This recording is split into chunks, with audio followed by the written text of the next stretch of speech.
पवित्र और बहुत ही सुंदर व्यक्तित्व, जिनकी सृजनशीलता कभी अगर आप मंचों के माध्यम से सुनेंगे तो आप रोमांचित हो उठेंगे निश्चित तौर पर।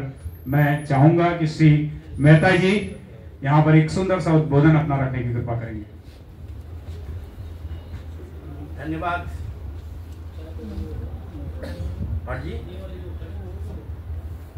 समय की बाध्यता है और आज हमारे एक समाज, पर्वतीय समाज की एक बहुत बड़ी मीटिंग 6:30 बजे से है, तो हमारे बहुत से गणमान्य पदाधिकारी यहाँ पर आए हैं और उन्हें भी उस मीटिंग में जाना है और 7 बजे हमें यह हॉल खाली भी कर देना है क्योंकि 7 बजे तक ही हमारी बुकिंग है। मैं ज़्यादा कुछ भी नहीं कहना चाहूँगा। जब मुझे राकेश मिले तो उन्होंने मुझसे एक प्रश्न किया कि जब मैं पब्लिक डोमेन में फेसबुक पर, व्हाट्सएप पर अपनी फोटो डालता हूँ तो बहुत लाइकिंग आती है और जब मैं कविता डालता हूँ तो लाइकिंग का ग्राफ नीचे आ जाता है, ऐसा क्यों?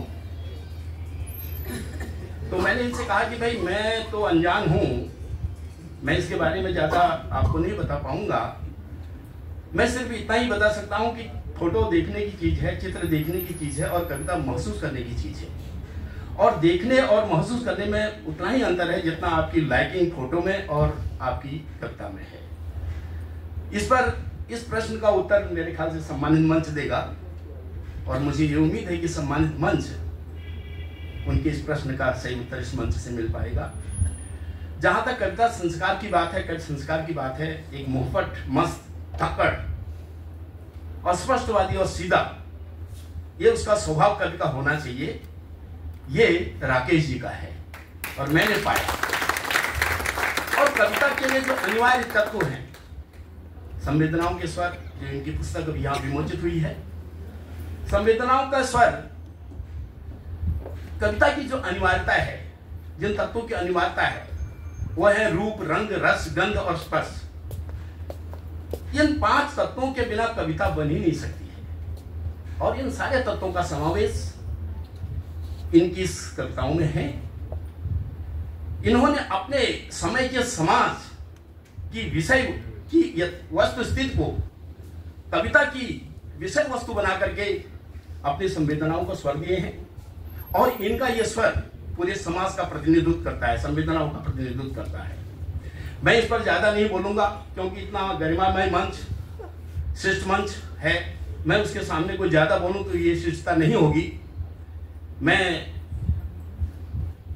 इनके जो रेलवे विभाग के अधिकारी हैं जिन्होंने इन्हें प्रोत्साहित किया है, मैं उन्हें साधुवाद देता हूं।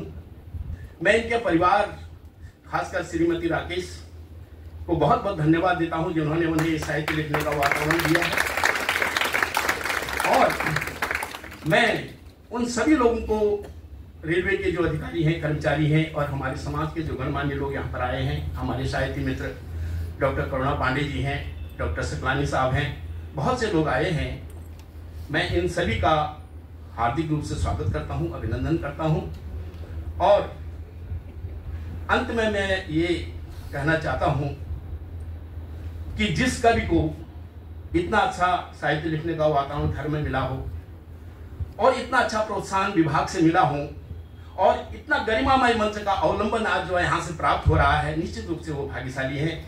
मेरी पुनः इनको बधाई और उनके अगले कार्य संग्रह की मुझे प्रतीक्षा होगी। धन्यवाद।